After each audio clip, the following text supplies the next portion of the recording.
All right, check this out.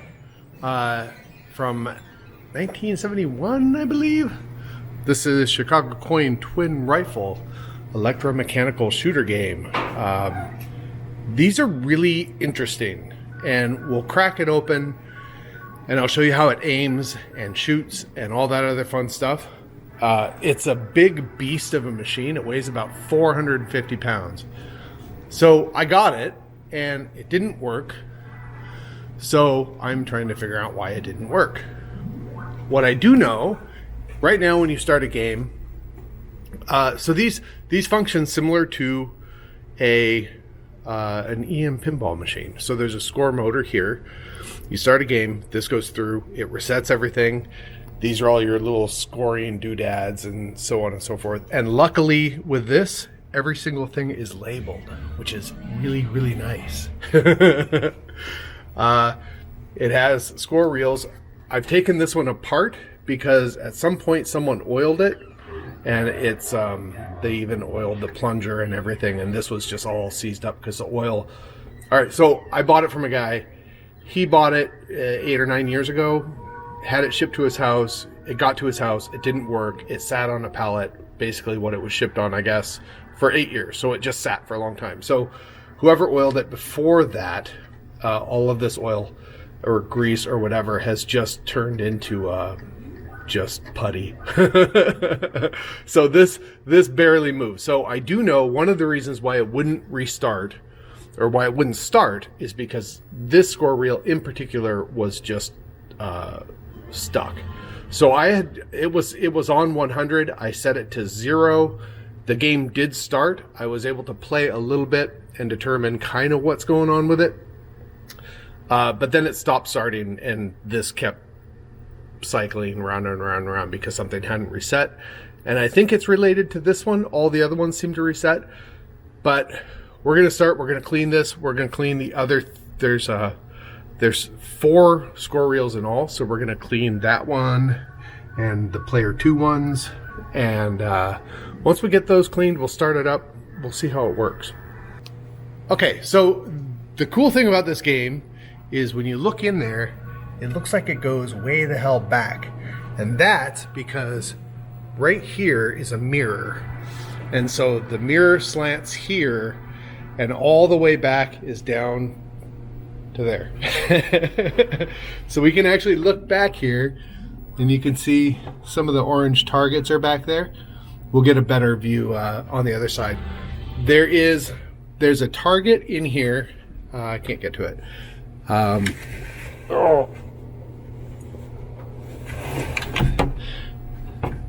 That little target right there, that's a little birdie, and it flies around in the sky. And this is a mirror that moves back and forth to make the birdies fly. The one problem I have with this machine is that there are some gears here. There's a single gear right back in here, and that's what makes it do this. And it has slipped off, and it is not, it's not, I don't know if it was welded in place or something, so I need to get that figured out. And I'm not really sure how to figure that out. But, so currently my birds don't fly. They spin around in here just fine, but you can't see them because there's no reflection. So, all right. So how does the gun, actually, let's open this. So this hinges up like that. Cool, huh? And there is all of our shooting gallery area. So how does the gun know what you're shooting at? So if you look at this, here's a plate with a whole bunch of little contact points. And as you move the gun up and down and left and right, this rides over all of those little contact points. So at one point of the game, a target will pop up, bloop, and it knows that you need to be over this contact point or whatever, right? It has to be over this contact point. So this has to be there. And then when you pull the trigger, that completes the circuit all the way around. And that's how it knows that you've hit something. Cool, huh? Right, so, okay, I've got, this was the score reel that was all gummy and gross. I've got that one cleaned up. I had to clean up one of these. I don't remember which. I need to do the 2 others because they are functioning, but they're a little sticky. But right now it does seem to be reliably starting a game. All of the targets work.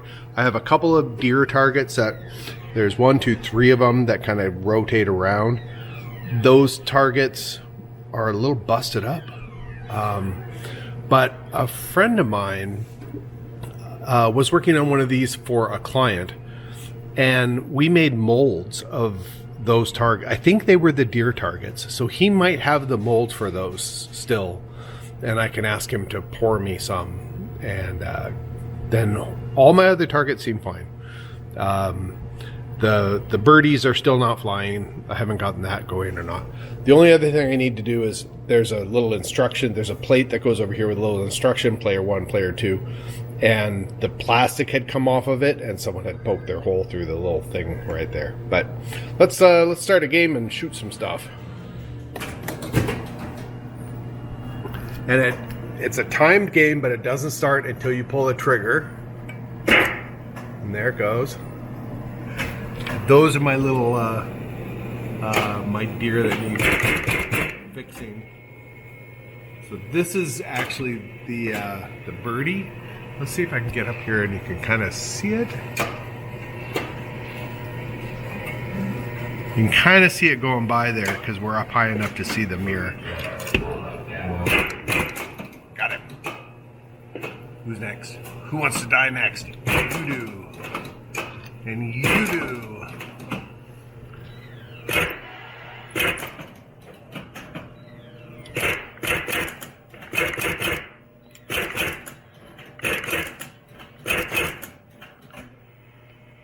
So yeah, it seems to be going fairly well. And it's counting down and it's scoring, and it does need a little bit of cleaning, but that's okay. I'll get it cleaned out. Okay, so what else is going on here? So a couple weeks ago, the pizza guys came over. Now it's different pizza guys than when we first moved in. These are new pizza guys. They bought the restaurant next door. They came over and wanted to know if we'd be interested in putting games over on their side on coin play, kind of like what we did last year. So I said, yeah, sure, we'll give it a shot. They have a liquor license over there, so what they want to do is they want to try to get more people to kind of come in, hang out, have a beer, play some games, slice of pizza, whatever. So they did fix up the dining room over there before the old pizza guys didn't do anything with that dining room, which is why we put games over there, because it looked like trash. So they actually have cleaned it up over there. They got tables and stuff over there, but they do have the booths in the front. So we'll go over there and we'll have a look real quick and see what we're kind of talking about with them. But the idea is, we put 5 games over there. I bought some new games. I'll tell you the story on a couple of those because it's kind of funny. So we've got 5 games over there now. If people seem to be coming in and playing, and that gets to be kind of a popular thing, then what we're talking about is that they have some booths in the front. Let's peek through the window. They have these booths here, and they're kind of old and run down and kind of So I figure we could put 2 or 3 games against the window there, and then in between these 2 windows we could put a game, and then over here against this wall we could put 2 or 3 games, and then we can put a couple of tables, either little 2-person sit-down tables, or maybe in front of the window, at least this window in the middle, we could put a table in front of that kind of thing. So these are the games we have over here right now. Double Dragon, Atari Vindicators, Snow Bros we've had, Super Hang-On, which I just got, and this is Operation Thunderbolt. Okay, so kind of a funny story about Vindicators and Operation Thunderbolt. Someone had listed them online, and one other game, which was a police trainer, which I want that game. I wasn't necessarily interested in the Operation Thunderbolt because I thought he was asking way too much money for it. But the Vindicators I thought was really unusual. It's a really strange, unique game in a really cool cabinet. And Police Trainer, everybody loves those kind of shooter games. And I had Lethal Enforcers here, Lethal Enforcers 2 here, which is still having CRT monitor issues. But when it works, people love it. So Police Trainer is the same. So I was really interested in that one. So I messaged him. He said all 3 games work. They work perfectly fine. There's no problems with them, whatever. So I was going to go over and pick them up a week ago, but then on Tuesday or something. And when I started heading out, the brakes on my van were having some issues. So I messaged him and I said, "Can we do this next Monday?" And since my van is being kind of wonk, I'll just get a U-Haul, and then I'll look at Police Trainer, I'll look at Vindicators. If I like them, I'll get them both because I can put them both in the U-Haul. And he actually made me a deal on all 3 of them, which was a pretty good deal. So it was like, okay, great.